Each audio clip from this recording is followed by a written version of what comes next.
I saved $100,000. It took me about 10 to 12 years to do so. But right now I am on track to save my second 100,000 in a third of the time. In this video, I'm going to be explaining why saving your first 100K will be the hardest and why it will be much easier and much faster to do it the second time around.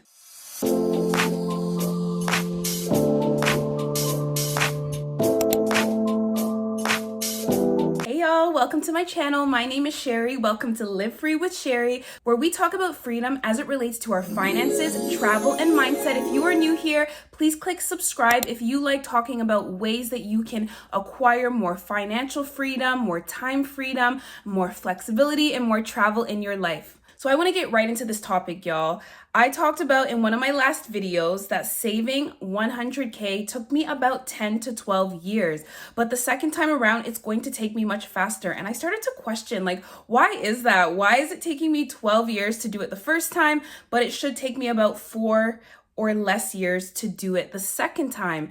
And I realized that it's related to a variety of different things. If you are aware of these factors that can affect the speed at which you save to your first 10K or your first 20K or even to your first 100K, maybe you could optimize these factors to make the process much faster for you. All right, so the first reason why I felt like saving my first 100K was a very long process is because my ideas around spending were not the ideas that I hold right now. I always thought that money was a tool and it was made through your job for the purpose of being able to buy things, to pay for your bills, and to acquire more stuff essentially. So when my mindset was operating in that way, I found that the money was coming in and it wasn't staying, it was also going out. So that was a big issue for me. It's a process that happens so unconsciously, but it has such a great effect in the speed at which you're able to save and meet your financial goal. In order to meet that financial goal, you may have to work through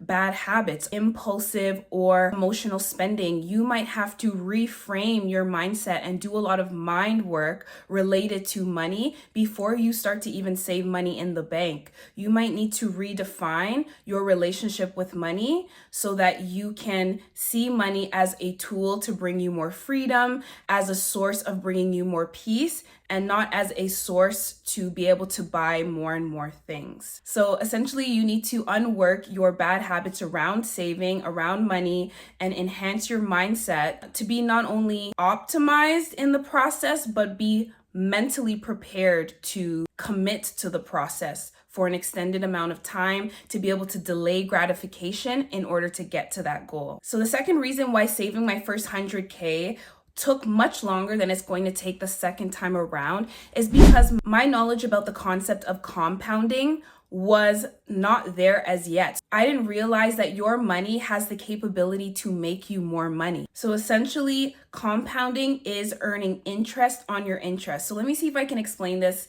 in a way that is easier for you. Compound interest is one of those things that looks pretty simple, but it has such profound and great impacts on the ability to grow your savings exponentially. Compound interest, it means that you don't only grow interest on your initial or your principal investment, you also grow interest on the interest that was accrued on that initial investment. So for example, let's say you invest or you put away $1,000 into an investment that makes 10% interest compounded annually. That means that by the end of year one, you will have $1,100 simply for putting away that initial $1,000. However, if you choose to put that $1,100 back into an investment in year two, by the end of the year, you're not only going to gain interest on that initial $1,000 that you put away in year one, but also on that $100 that you made on your investment in year one as well. So by the end of year two, you would have a total of $1,210 now in your account. Consider that you started only with $1,000, and by the end of 2 years, you now have made $210 extra on top of your initial $1,000. So that is the power of compounding interest that I did not know in my early savings and investing journey. I was that person that saved a lot of money, in checkings accounts and hoarded my money and did not want to invest it and put it away because I thought that like investing was scary and that I would lose money and things like that. But I felt like I could have reached my savings and investment goal much faster if I had put more of it away to work for me.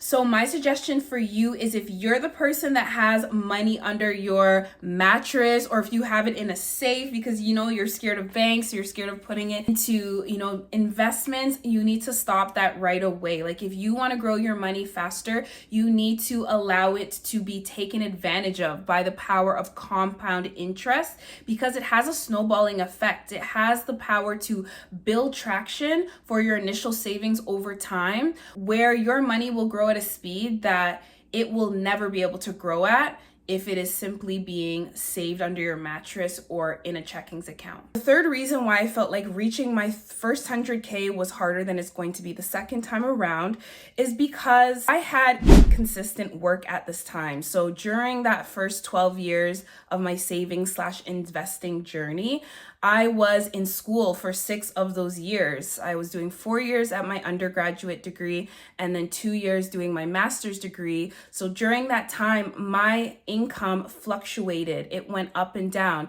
Usually during the summer months, my income would increase, and that would be a great opportunity for saving.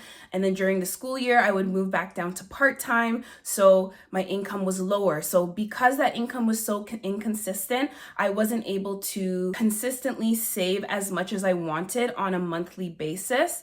Yes, I was doing, my $50 to $100 savings in my mutual funds throughout that time.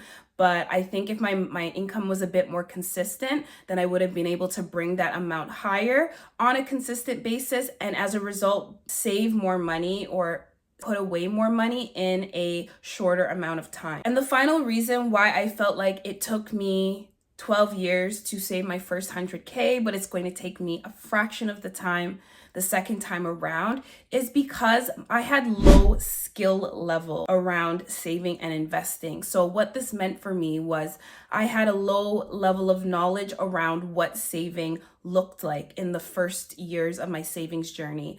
I was not really aware of what investing was. I didn't know about fees around investing. I didn't know about diversifying your portfolio. I did not know about choosing great quality ETFs and stocks. Remember, if you watched my previous video on how I saved my first 100K, I mentioned that I impulsively bought a stock based on the encouragement of somebody else, and I put $1,000 in, and my $1,000 went to $300, and I ended up selling at a loss and losing $700. So because my skill level around saving and investing was so low at the time, I was making a lot of like silly and unnecessary mistakes compared to if I had a stronger knowledge base and skill set around savings and investing from the get-go.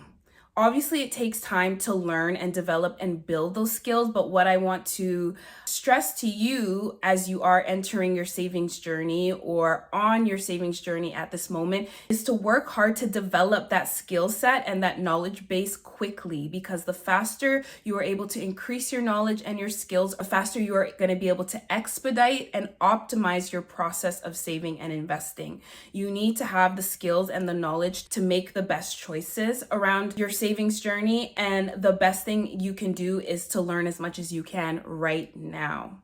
So I hope you guys enjoyed this video. I hope that you can take something away from those reasons or from those factors, and maybe take more time right now to learn about compounding or to increase your skills and your knowledge around investing and savings. Maybe work on increasing and developing a consistent income right now so that you can automate your savings. I hope that this helps you, whether you're reaching your 5K goal, your 10K goal, your 20K goal, or even your 100K goal. And best luck on your journey. Peace.